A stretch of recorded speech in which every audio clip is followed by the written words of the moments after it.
In the heart of New York City, where skyscrapers kiss the clouds and limousines cruise silently through bustling streets, lived Alexander Knight, a billionaire, heir to the Knight Enterprises. And the kind of man who could buy anything he desired. With sharp suits, polished shoes, and eyes that rarely softened, he ruled boardrooms like a king. But despite his riches, Alexander's life was hollow, devoid of laughter, simplicity, and real love. A few subway stops away, in a cramped Brooklyn apartment, lived Lily Carter, a 23-year-old waitress who worked double shifts at a small downtown cafe. Her mother was sick, her younger brother needed school fees, and her dreams of becoming a painter were buried beneath bills and responsibilities. She wore second-hand clothes, rode the bus, and never imagined her path would ever cross that of a billionaire. Until one rainy afternoon. The rain came down like a curtain over Manhattan.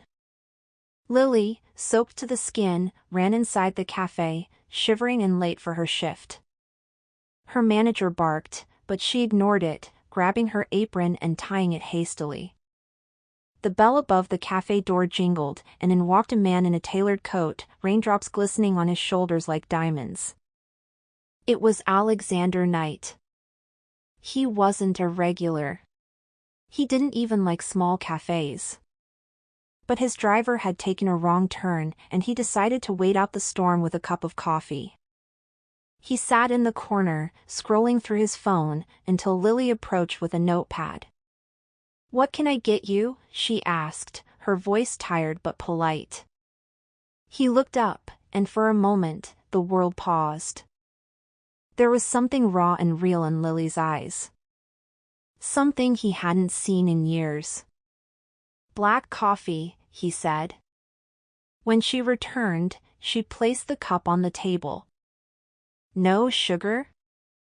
"I like things bitter," he replied, watching her reaction. She smiled faintly. "That's a shame. Life's bitter enough." Alexander chuckled. "A genuine one." And in that moment, something stirred. Alexander kept coming back to the cafe. At first, it was business meetings. Then it was excuses. Eventually, it was just Lily. She didn't know who he was. And he didn't tell her. In that cafe, he was just Alex, the man who liked bitter coffee and asked too many questions. They talked. About books, life, her paintings. She showed him sketches on napkins. He listened, truly listened, something few had done for her before. One evening, as the cafe closed, she said, "Why do you keep coming here?" He smiled. "Maybe I'm tired of boardrooms and shallow people." She laughed. "Then you're definitely in the wrong city." But even as they joked, the tension between them grew.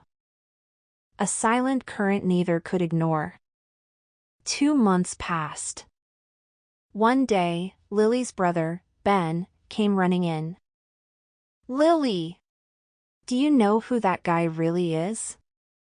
"What are you talking about?" she asked, wiping tables.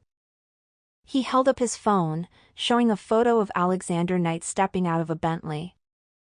"That's your Alex, right? He's worth billions." Her heart stopped. That evening, when Alexander returned, she didn't smile.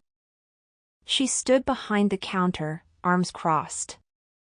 "You lied to me," she said flatly. "I didn't lie," he replied, gently. "I just didn't tell you." "Same thing." He sighed. "I wanted you to know me. Not the name, not the money. Just me." Lily's eyes welled up. "Do you know what it's like to struggle for every penny? To count coins for medicine? And you. You came into my world, pretending to be one of us." "I didn't mean to hurt you," he whispered. But she turned away. "Please don't come back." And he left. Weeks passed. Alexander didn't return. The cafe felt colder. Her shift felt longer. Meanwhile, Alexander was miserable. Meetings blurred, parties felt emptier, and food tasted bland. He missed her. Her voice, her sarcasm, her napkin drawings. So, he did something no one expected. He disappeared from public life. Sold his penthouse.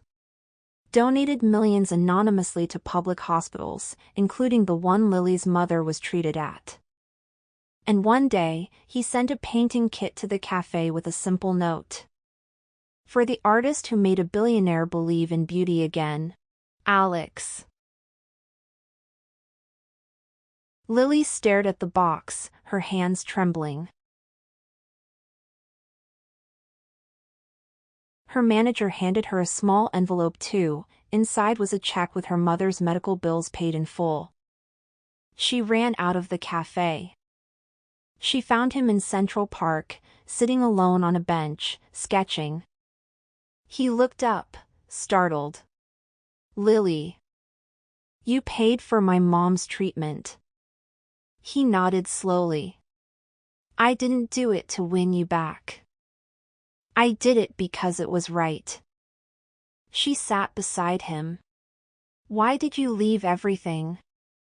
I didn't leave everything, he replied, gazing into her eyes. I left what didn't matter. Silence fell between them. Then Lily reached into her bag and handed him a napkin. On it was a sketch, two people sitting on a bench, under the stars. I missed you, she whispered. He smiled. I missed you more. Alexander didn't return to being the CEO. He started a nonprofit to support underprivileged artists, with Lily as its creative director. They moved into a modest loft, still beautiful, still warm. Not a castle, but a home filled with laughter, canvases, coffee, and love. People talked. The press was relentless. But Lily never cared for tabloids, and Alexander stopped chasing headlines. Together, they built a life where their love wasn't measured by money but by moments. Years later, at a small gallery in Brooklyn, a painting hung above a fireplace. It showed a rainy cafe, a suited man, and a tired waitress handing him coffee. In bold letters at the bottom, it read, Beyond riches, where love truly begins. Because sometimes, the richest hearts come from the poorest beginnings. And sometimes, the most extraordinary love stories are written not in gold, but in rain, coffee, and courage.